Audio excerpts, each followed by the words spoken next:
ನಮಸ್ಕಾರ. ಇವತ್ತಿನ ಈ ಮಾಹಿತಿಗೆ ಸ್ವಾಗತ. ನಾವಿಂದು ಕೃಷಿ ಕ್ಷೇತ್ರಕ್ಕೆ ಅತ್ಯಂತ ಉಪಯುಕ್ತವಾದ ಮತ್ತು ಕರ್ನಾಟಕದ ರೈತರ ಪಾಲಿಗೆ ಸಂಜೀವಿನಿಯಂತಿರುವ ಒಂದು ಪ್ರಮುಖ ಯೋಜನೆಯ ಬಗ್ಗೆ ಆಳವಾಗಿ ತಿಳಿಯಲಿದ್ದೇವೆ. ಬನ್ನಿ, ನೇರವಾಗಿ ವಿಷಯಕ್ಕೆ ಹೋಗೋಣ. ಯೋಚನೆ ಮಾಡಿ, ಬಿಸಿಲು ನೆತ್ತಿ ಸುಡ್ತಾ ಇದೆ, ಮಳೆ ಸಂಪೂರ್ಣ ಕೈಕೊಟ್ಟಿದೆ.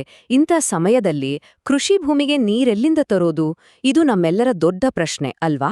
ಆದ್ರೆ ಇದೇ ಕಠಿಣ ಬೇಸಿಗೆಯ ಬರಗಾಲದಲ್ಲೂ ಬೆಳೆಗಳಿಗೆ ನೀರಿನ ಭದ್ರತೆ ಒದಗಿಸುವುದರ ಜೊತೆಗೆ ದೊಡ್ಡ ಮಟ್ಟದ ಆರ್ಥಿಕ ಸಹಾಯವನ್ನು ಸರ್ಕಾರದಿಂದ ಪಡ್ಕೊಳ್ಳಲು ಸಾಧ್ಯವೇ? ಹೌದು, ಖಂಡಿತ ಸಾಧ್ಯ. ಅದಕ್ಕಿರುವ ಅದ್ಭುತ ಪರಿಹಾರವೇ ಇಂದಿನ ನಮ್ಮ ಈ ವಿವರಣೆಯ ಕೇಂದ್ರಬಿಂದು. ಮುಂದಿನ ಕೆಲವು ನಿಮಿಷಗಳಲ್ಲಿ ನಾವು ಮುಖ್ಯವಾಗಿ 4 ವಿಚಾರಗಳನ್ನು ನೋಡಲಿದ್ದೇವೆ. ಕೃಷಿ ಹೊಂಡ ಯೋಜನೆ ಅಂದ್ರೇನು, ಇದಕ್ಕೆ ಸಿಗುವ ಸಬ್ಸಿಡಿ ಮತ್ತು ಹೊಂಡದ ಅಳತೆಗಳೇನು, ಯಾರೆಲ್ಲ ಇದಕ್ಕೆ ಅರ್ಹರು, ಹಾಗೆ ಅರ್ಜಿ ಸಲ್ಲಿಸುವ ಆ ಪ್ರಕ್ರಿಯೆ ಹೇಗೆ ಅನ್ನೋದನ್ನ ಒಂದೊಂದಾಗಿ ನೋಡೋಣ. ಮೊದಲನೇ ಭಾಗ ಕೃಷಿ ಹೊಂಡ ಯೋಜನೆ, ಅಂದರೆ ಬರ ನಿರ್ವಹಣೆಗಾಗಿ ಮಳೆ ನೀರು ಕೊಯ್ಲು ಮಾಡುವುದು. ಸರಳವಾಗಿ ಹೇಳ್ಬೇಕು ಅಂದ್ರೆ ಕರ್ನಾಟಕದ ಕೃಷಿ ಮತ್ತು ತೋಟಗಾರಿಕೆ ಇಲಾಖೆಗಳು ಒಟ್ಟಾಗಿ ತಂದಿರೋ ಒಂದು ಅದ್ಭುತ ಕಾರ್ಯಕ್ರಮ ಇದು. ಇದು ಸುಮ್ನೆ ಜಮೀನಿನಲ್ಲಿ ಒಂದು ಗುಂಡಿ ತೋಡೋ ಕೆಲಸ ಅಲ್ವೇ ಅಲ್ಲ. ಬದಲಾಗಿ ಮಳೆಗಾಲದಲ್ಲಿ ಸುರಿಯೋ ನೀರನ್ನ ವ್ಯರ್ಥವಾಗಿ ಹರಿದು ಹೋಗಲು ಬಿಡದೆ ನಮ್ಮ ಭೂಮಿಯಲ್ಲೇ ತಡೆದು ನಿಲ್ಸೋ ಒಂದು ಜೀವನಾಡಿ. ಈ ಮೂಲಕ ಬರಗಾಲವನ್ನ ಸಮರ್ಥವಾಗಿ ಎದುರಿಸೋಕೆ ರೈತರಿಗೆ ಸರ್ಕಾರದ ಬೆಂಬಲ ಸಿಗುತ್ತೆ. ಇದರ ಪ್ರಯೋಜನಗಳೇನು ಗೊತ್ತಾ? ಬರೀ ಹೊಂಡ ತೋಡೋಕೆ ಅಷ್ಟೇ ಅಲ್ಲ, ಸಬ್ಸಿಡಿ ಸಿಗೋದು. ಸಂಗ್ರಹವಾದ ನೀರು ಮಣ್ಣಿನಲ್ಲಿ ಇಂಗಿ ಹೋಗ್ಬಾರ್ದು ಅಲ್ವಾ? ಅದಕ್ಕಾಗಿ ಅತ್ಯವಶ್ಯಕವಾಗಿ ಬೇಕಾದ HDPE ಲೈನಿಂಗ್ ಅಂದ್ರೆ ಟಾರ್ಪಾಲಿನ್ ಹಾಕೋಕ್ಕೂ ಕೂಡ ಇಲ್ಲಿ ಸಬ್ಸಿಡಿ ಸಿಗುತ್ತೆ. ಇಷ್ಟೇ ಅಲ್ಲ, ಆ ನೀರನ್ನ ಸರಿಯಾಗಿ ಬಳಸ್ಕೊಳ್ಳಲು ಹನಿ ನೀರಾವರಿ ಹಾಗೆ ಪಂಪ್ ಸೆಟ್ಗಳಿಗೂ ಸಹಾಯ ಸಿಗುತ್ತೆ. ಒಟ್ಟಿನಲ್ಲಿ ಬೇಸಿಗೆ ಬಂತು ಅಂದ್ರೆ ಕಂಗಾಲಾಗೋ ಬದಲು ಒಂದು ಪಕ್ಕಾ ಜಲ ಸಂರಕ್ಷಣಾ ವ್ಯವಸ್ಥೆ ನಮ್ದೇ ಹೊಲದಲ್ಲಿ ರೆಡಿ ಇರುತ್ತೆ. ಈಗ ಎರಡನೆಯ ವಿಚಾರಕ್ಕೆ ಬರೋಣ, ಸಬ್ಸಿಡಿಗಳು ಮತ್ತು ಅಳತೆಗಳು. ಅಂದರೆ ಇದರಿಂದ ನಮಗೆ ಸಿಗುವ ಆರ್ಥಿಕ ಲಾಭ ಎಷ್ಟು ಮತ್ತೆ ಹೊಂಡದ ಗಾತ್ರ ಹೇಗಿರ್ಬೇಕು ಅನ್ನೋದನ್ನ ನೋಡೋಣ. ಇಲ್ಲೊಂದು ದೊಡ್ಡ ವಿಚಾರ ಇದೆ, ಗಮನಿಸಿ. ಸಬ್ಸಿಡಿ ಎಷ್ಟು ಗೊತ್ತಾ? ಬರೋಬ್ಬರಿ 50-90%. ಹೌದು, ನೀವು ಕೇಳಿದ್ದು 100% ನಿಜ. ಇದು ಕೃಷಿ ಕ್ಷೇತ್ರಕ್ಕೆ ಸಿಗುವ ಬಹುದೊಡ್ಡ ಆರ್ಥಿಕ ನೆರವು.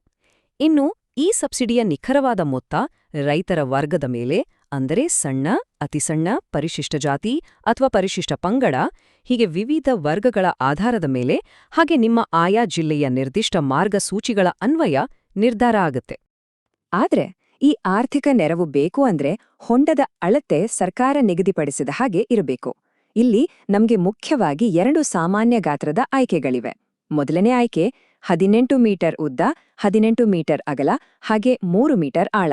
ಎರಡನೇ ಆಯ್ಕೆ ಸ್ವಲ್ಪ ದೊಡ್ಡದು, 21 ಮೀಟರ್ ಉದ್ದ, 21 ಮೀಟರ್ ಅಗಲ, ಹಾಗೆ ಅದೇ 3 ಮೀಟರ್ ಆಳ.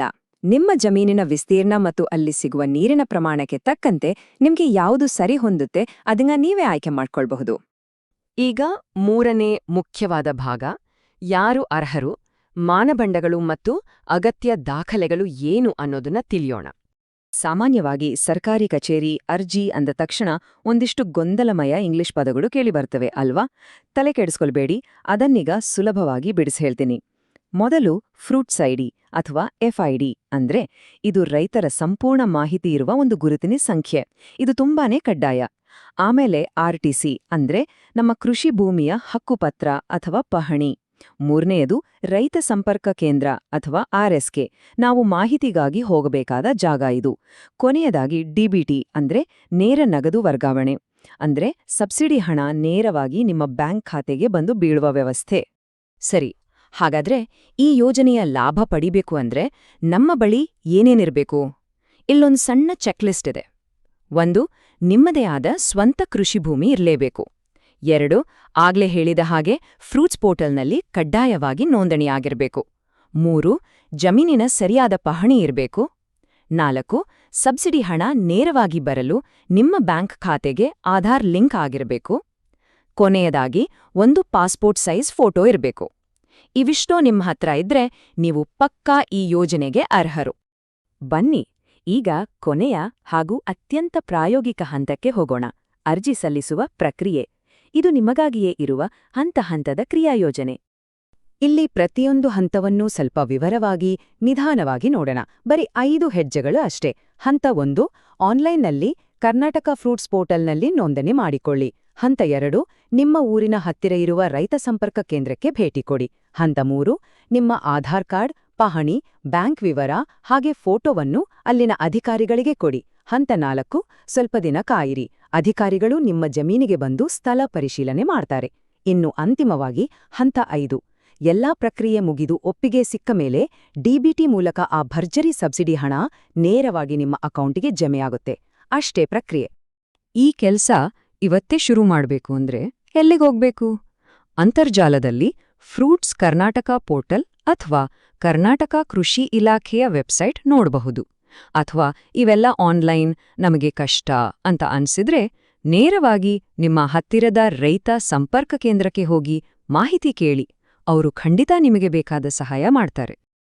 ನೋಡಿ, ಇಷ್ಟು ದೊಡ್ಡ ಮಟ್ಟದ ಸಬ್ಸಿಡಿ ಸಿಗ್ತಾ ಇದೆ, ಜೊತೆಗೆ ಬೇಸಿಗೆಯಲ್ಲೂ ನೀರು ಸಂಗ್ರಹಿಸಿಟ್ಕೊಳ್ಳುವ ಸ್ಪಷ್ಟ ದಾರಿ ನಮ್ಮ ಮುಂದೆ ಇದೆ. ಹಾಗಿದ್ಮೇಲೆ ನಮ್ಮ ಕೃಷಿ ಭೂಮಿಯನ್ನ ಬರಗಾಲದಿಂದ ಮುಕ್ತಗೊಳಿಸಲು, ನಮ್ಮ ಬೆಳೆಗಳಿಗೆ ನಾವೇ ಜೀವ ತುಂಬಲು ಆ ಹತ್ತಿರದ ರೈತ ಸಂಪರ್ಕ ಕೇಂದ್ರದ ಕಡೆಗೆ ಒಂದು ಹೆಜ್ಜೆ ಇಡುವ ಸಮಯ ಬಂದಿದೆ ಅಲ್ವಾ? ಖಂಡಿತ ಯೋಚನೆ ಮಾಡಿ. ಈ ಒಂದು ಮಹತ್ವದ ವಿಚಾರದೊಂದಿಗೆ ಇವತ್ತಿನ ಈ ವಿವರಣೆಯನ್ನು ನಾವು ಮುಗಿಸ್ತಾ ಇದ್ದೇವೆ. ಕೃಷಿಗೆ ಆಸರೆಯಾಗುವ ಇಂಥ ಯೋಜನೆಗಳ ಲಾಭ ಎಲ್ಲರಿಗೂ ಸಿಗ್ಲಿ. ನಮಸ್ಕಾರ.